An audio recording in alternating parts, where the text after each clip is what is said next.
কৃষ্ণ বন্ধুরা, তোমার সবাই কেমন রয়েছে? এই যে আজ সকাল সকাল গোবিন্দর দর্শন করে দিলাম। সবার দিন যেন ভালোই যায়।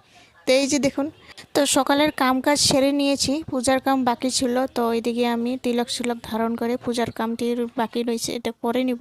তো এক ধ্যানে 5 মিনিট মতো ভগবানের নাম নিয়ে বসতে হয়, সকালে একবার, তারপর সন্ধ্যাবেলা। তো এই এই মেডিটেশন করলে, ধ্যানে বসলে, এই মেডিটেশন করে রাখলে মানে শরীরটা মনটা মানে এক ধারে এক স্থিরে হয়ে থাকে। মেডিটেশন করলে মনের চিন্তা ভাবনাও কমে যায়, তো অনেক মনটাও ভালো থাকে।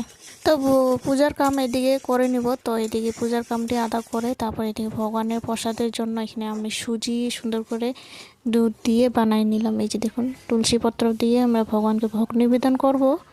এই যে দেখুন, কৃষ্ণ ভক্তি আজকাল সবারই কমে দেখা যায়।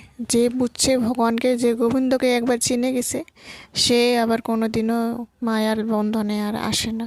তো গোবিন্দর ভক্তরা সবসময় বুঝে যে যা আছে তাই নিয়ে সন্তুষ্ট হয়ে থাকা।